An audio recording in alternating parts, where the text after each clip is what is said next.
बुध का मीन राशि परिवर्तन 2025 में 27 फरवरी को होने वाला है। मीन राशि बुध ग्रह का नीच राशि होता है। बुध का हमारे जीवन में हमारे बौद्धिक, वाणी, व्यापारिक कुशलता और परिवार के अंदर महिलाओं के साथ जो संबंध होते हैं, खासकर बुआ, बहन और माताजी के माताजी का जो संबंध है वो बुध ग्रह से ही एक तरह से संचालित होता है। और बुध ग्रह का हमारे शरीर पर, हमारे स्किन पर स्पर्श करने की जो ताकत है उस पर बुध का अपना आधिपत्य होता है। बुध को वाणिज्य कारक, वैश्य ग्रह माना जाता है। यानी कि दुनिया में जितने बड़े बड़े व्यापारी होते हैं, कुशल बिजनेसमैन जो होते हैं, सक्सेस बिजनेसमैन जो होते हैं, उनके जीवन में बुध का ही एक विशेष महत्वपूर्ण योग होता है,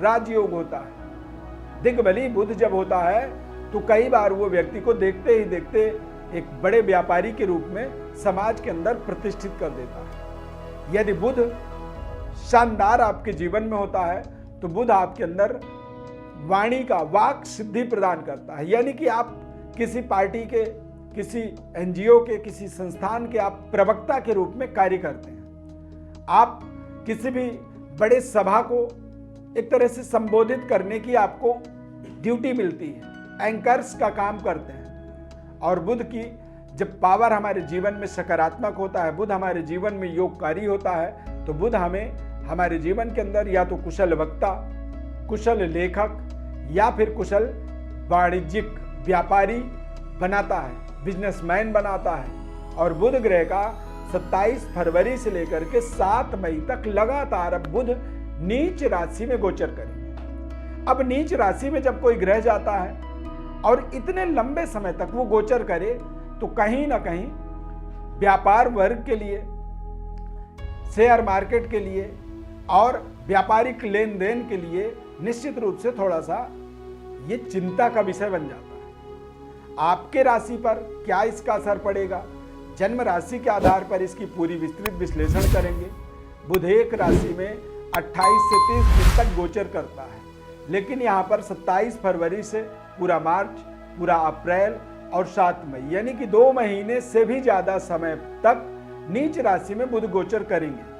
तो बुध का ये लंबा समय अवधि आपके जीवन में कहीं आपके बने बनाए कार्य में कोई रुकावट, विघ्न, बाधा ना उत्पन्न करे।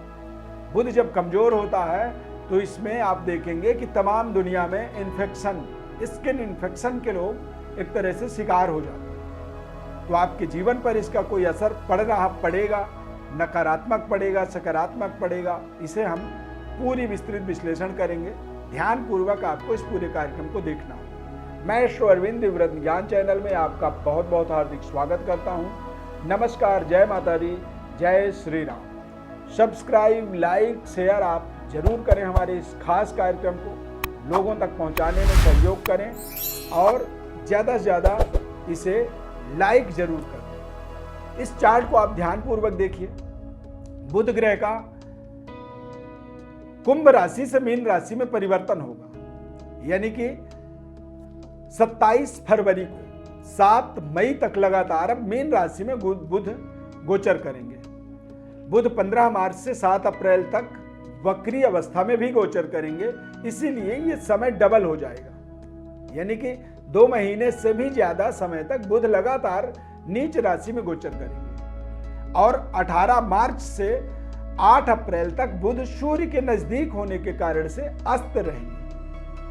अब आपके राशि पर इसका क्या प्रभाव पड़ेगा, सबसे पहले बात करेंगे मेष राशि। तो मेष राशि के जातकों के जीवन में बुध का एक विपरीत राजयोग बनेगा। अब विपरीत राजयोग कैसे बनता है, क्योंकि तीसरे छठे घर का स्वामी होकर के बुध जो है 12वें घर में नीच राशि में गोचर करेंगे। तो लगातार जब सारे ही खराब घरों से बुध का संबंध हो जाता है तो ये अचानक इसमें एक ऐसी ताकत एक्टिवेट हो जाती है जो अचानक बिगड़ते हुए परिस्थितियों को वो बनाने में आपको सहयोग करता है। इससे आपके व्यापारिक क्षमता बढ़ेगी, व्यापार में कुछ बड़े डिसीजन लेने की ताकत आएगी और आपकी वाणी में भी लगातार लोकप्रियता बढ़ेगी। इससे आपकी आर्थिक स्थिति बेहतर होगी और आर्थिक स्थिति जब बेहतर होगी तो आप अपने पुराने लेन देन पुराने खर्चे, पुराने समस्याओं का समाधान करेंगे। आने वाले समय में आप देखेंगे कि जो शत्रु था वो भी आपके साथ मित्रवत व्यवहार करने लगा, और जितनी खर्चा होनी चाहिए उस खर्चे से आमदनी ज़्यादा बढ़ जाएगी, तो आपको अपने खर्चों से भी परेशानी कमजोर हो जाए, मतलब परेशानी आपकी कम हो जाए। वृषभ राशि वाले जातकों के लिए बुध का लाभस्थ गोचर होना, ये पंचम भाव में देखेगा, तो ये वृषभ राशि वालों के लिए भी कहीं ना कहीं एक सकारात्मक बुध की दृष्टि आपके तमाम तरह के करियर में उन्नति, अध्ययन क्षेत्र में आपको लाभ मिलेगा, और आपके संबंध रिश्तों का भी आपको विशेष सहयोग मिलेगा।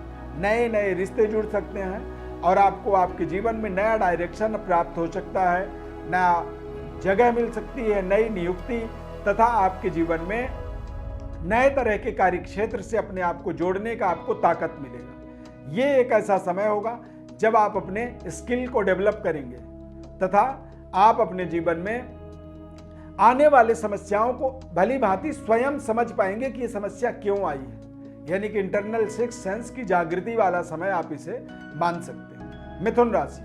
मिथुन राशि वाले जातकों के लिए दशमस्थ बुध 10th हाउस में गोचर करेगा, नीच राशि में गोचर करेगा, तो ये आपके चतुर्थ भाव पर पूर्ण दृष्टि इस बुध की पड़ने वाली है, और चतुर्थ भाव में उच्च दृष्टि पड़ने के कारण से आपके जीवन में नए सुख सुविधाओं की प्राप्ति होगी, आपका आर्थिक स्थिति बेहतर होगा, और आप अपने कार्य क्षेत्र के अंदर, अपने व्यापारिक व्यवस्था के अंदर आप कई बड़े निर्णय इस समय अवधि में करेंगे।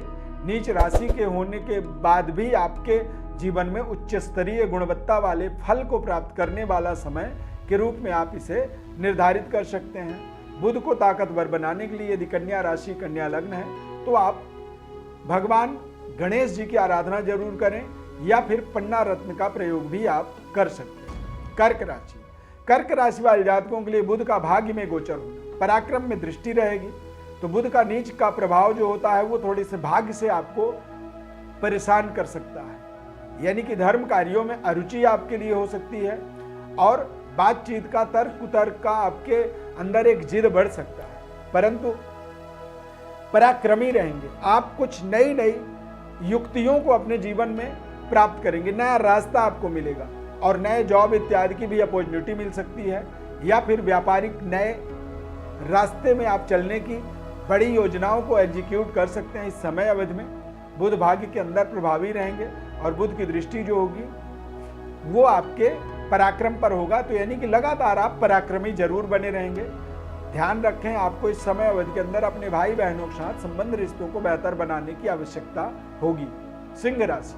सिंह राशि वाले जातकों के लिए बुध का अष्टम भाव में गोचर होने से, द्वितीय होकर के अष्टम भाव में जब गोचर करेंगे, तो ये अचानक जीवन में कुछ बड़े परिवर्तन, बदलाव के संकेत कर रहे हैं। आर्थिक स्थिति बेहतर होगी और पारिवारिक वातावरण लगातार बेहतर होगा। अचानक धन प्राप्ति का कोई नया मार्ग मिल सकता है, और ऐसे समय में व्यक्ति के जीवन में अचानक शेयर मार्केट, सट्टा, लॉटरी जैसे महत्वपूर्ण जो जिम्मेदारी वाले डिसीजन होते हैं, वहां पर यदि कोई आपने निर्णय लिया हुआ है, तो वहां से आपको बड़ा लाभ मिलने का एक संकेत इसे आप मान सकते हैं। वाणी पर आपको जरूर थोड़ा सा नियंत्रण, संयम रखना आपके लिए बहुत जरूरी होगा, और आप अपने जीवन में अति आत्मबल से बच के इस समय में चलेंगे। कन्या राशि वाले जातकों के लिए बुध ग्रह का गोचर सप्तम भाव में होगा, और सप्तम भाव व्यापार वाणिज्य का कारक होता है, यानी कि आपको व्यापारिक व्यवस्था के अंदर बहुत सोच समझ करके निर्णय लेनी चाहिए। पारिवारिक वातावरण बेहतर बनी रहे, इस चीज का आपको विशेष ध्यान रखना होगा, और लगातार जीवन में चल रही समस्याओं का समाधान आपको इस समय में करना चाहिए, क्योंकि उच्च दृष्टि जब बुध की होती है तो उच्च स्तरीय व्यापारिक वर्ग के अंदर आपके संबंध रिश्ते जुड़ते हैं, और आपके मान सम्मान का विस्तार होता है, परंतु गलत निर्णयों से आपके बने बनाए सम्मान की एक तरह से नुकसान भी ये कर सकता है। इन चीज़ों का आपको विशेष ध्यान रखना होगा। बुध आपके जीवन में आपके तमाम तरह के काम करने के तौर तरीकों का विशेष प्रतिनिधित्व करता है। तुला राशि वाले जातकों के लिए छठे भाव में बुध का होना, ये एक ऐसा समय होगा जब आप किसी महत्वपूर्ण कार्य की पूर्णता के लिए घर परिवार से दूर जा सकते हैं, और नए कार्यों को बहुत अच्छे तरीके से मेहनत से जब आप करने के लिए सोचेंगे तो आपको उनमें सफलता भी मिलेगी। नए तरह के जीवन में चुनौतियों को आपको सामना करना पड़ेगा, और कुछ बड़े कार्यों को मटेरियलाइज करने के लिए कुछ आपको कर्जे लेने भी पड़ सकते हैं, या फिर कुछ आप अपने जीवन में अपने पुराने इन्वेस्टमेंट को निकाल करके नई इन्वेस्टमेंट के रूप में इस समय में बदलने की तमाम प्रयासों के अंदर काम करेंगे, या तमाम मतलब प्रयास करने वाले हैं। और शुक्र का बुध का छठे भाव में गोचर होगा, तो इससे थोड़ा सा स्किन इन्फेक्शन आपकी परेशानी का कारण बन सकता है, और वाणी का संयम भी आपके लिए आपके बने बनाए कार्यों में थोड़ी रुकावट पैदा कर सकती है। इस चीज का आपको विशेष ध्यान रखना है। वृश्चिक राशि वाले जातकों के लिए बुध पंचम भाव में गोचर करेंगे, नीच राशि में गोचर करेंगे, और बुध का पंचम भाव में गोचर करने से आप इस समय अवधि के अंदर आपके स्वयं के बातचीत के तौर तरीकों से आपके संबंध रिश्ते कमजोर हो सकते हैं। संतान के साथ आपके तालमेल में थोड़ी सी दिक्कत आ सकती है, तथा नए कार्यों को जितनी रणनीति तरीका बनानी चाहिए, जितनी नई रणनीति के माध्यम से हम नए प्रोजेक्टों को जीवन में जोड़ते हैं, तो वहां पर बुध के कमजोर होने से आपकी रणनीति भी थोड़ी कमजोर हो सकती है। नए संबंध रिश्तों के लिए भी बुध का ये गोचर आपके लिए थोड़ा सा तनाव युक्त वातावरण बना सकता है। इसीलिए ऐसे समय में नए रिश्तों को बहुत ध्यानपूर्वक व्यक्ति को जोड़नी चाहिए। अन्यथा ऐसे समय में यदि कोई नया रिश्ता जुड़ता है तो वो रिश्ता हमारे जीवन में एक तरह से हमारे लिए जी का जंजाल बन जाता है, यानी कि हम उस रिश्ते के जुड़ने के बाद भी हम कहीं ना कहीं अपने आप में एक घाटेदायक सौदा कह सकते हैं, वो रिश्ता बन जाता है। बच्चों के ऊपर इस समय में पैनी नजर आपको जरूर रखनी चाहिए। धनु राशि वाले जातकों के लिए बुध का चतुर्थ भाव में गोचर होना, दसम भाव में दृष्टि पड़ेगी, तो धनु राशि वालों के लिए बेहद फायदेमंद रहेगा। आप अपने ज्यादा परिश्रम मेहनत के माध्यम से आप अपनी तमाम कार्य क्षेत्र के अंदर डेवलपमेंट कर पाएंगे। थोड़ी सी जरूर आपको बैंक बैलेंस की तनाव रहेगा। अपने घर परिवार या सुख सुविधाओं को से रिलेटेड आपको थोड़ी सी दिक्कत होगी। इस समय अवधि के अंदर आपके पास बेवजह कुछ ऐसी नई नई जिम्मेदारियां बढ़ेंगी, जिन जिम्मेदारियों को आप पहले तो नॉर्मली निभा पा रहे थे, इस समय वो आपके लिए समस्या बन सकती है। तो ऐसी तमाम समस्याओं से आपको रूबरू होना पड़ेगा, लेकिन ये आपके काम के लिए सही रहेगा। पैतृक विरासत के लिए ठीक होगा, और पिता तुल्य लोगों के साथ में आपके कनेक्टिविटी संबंध रिश्तों को ये लगातार बेहतर करेगा, जो कि आपको आत्मबली बनाएगा। मकर राशि वाले जातकों के लिए बुध का सबसे शानदार ये नीच राशि पे गोचर का प्रभाव पड़ेगा, क्योंकि बुध भाग्य के स्वामी हैं और भाग्य पर बुध की दृष्टि होगी, तथा बुध और शनि की इस समय के अंदर यानी कि 27 फरवरी से 7 मई के बीच में बुध और शनि की युति बनेगी। तो 29 मार्च के बाद जब शनि देव की राशि परिवर्तन होगा, तो वहां पर आप देखेंगे कि बुध और शनि दोनों ग्रह की दृष्टि आपके भाग्य पर पड़ेगी। तो 29 फरवरी के बाद 29 मार्च के बाद इन दोनों ग्रहों की युति से आपके जीवन में एक चमत्कारिक परिवर्तन बदलाव आपको महसूस होगा। बुध का नीच राशि में गोचर होने से भाग्य थोड़ी आपकी कमजोर होगी और धर्म कार्यों में आपकी रुचि कम लगेगी, और ऐसे समय में आपके पूर्वजों का पितरों का आशीर्वाद आपको कम मिलेगा। इसलिए अति आत्मबल से आपको इस समय में विशेष सावधानी रखनी चाहिए। मकर राशि वालों के लिए कुंभ राशि वाले जातकों के लिए समय बेहद सकारात्मक समय, क्योंकि बुध की दृष्टि अष्टम भाव में पड़ेगी और शनिदेव भी बहुत जल्दी मीन राशि में गोचर करने वाले हैं। तो बुध और शनि दोनों ग्रह की जब दृष्टि अष्टम भाव में पड़ती है, तो ऐसे समय में अचानक जीवन में कुछ बड़े बदलाव परिवर्तन, और बुध का शुक्र राहु शनि सूर्य इन सभी ग्रहों के साथ युति बनेगा, तो ये अपने आप में एक अद्भुत संयोग होगा। अगले कुछ समय तक आपके जीवन में कुछ बड़े बड़े कार्य होंगे, कुछ बड़े बड़े व्यवस्थाएं आपकी जुड़ेंगी, और अचानक कुछ बड़े परिवर्तन बदलाव होने वाले हैं। तो कुंभ राशि वालों को बेहद सावधानी पूर्वक और अपने मौकों को, अपने सही अवसरों को इस समय में पहचानना जरूरी होगा। ऐसे जब आप अपने अवसरों को पहचानते हैं तो फिर उनका सदुपयोग भी आप कर पाते हैं। मीन राशि के अंदर बुध ग्रह गोचर करेंगे। 6 ग्रहों की युति 29 मार्च को बनेगा। तो इस समय अवधि के अंदर ये कुछ बड़ी गुड लक, भाग्य का एक जागृति आप कह सकते हैं। 6 ग्रहों की युति बनने का मतलब होता है कि आपके जीवन में कुछ बड़े चमत्कारिक परिवर्तन बदलाव इस समय अवधि में होंगे। बुध का नीचस्थ होने के कारण से आपको अपने वाणी पर संयम रखनी चाहिए।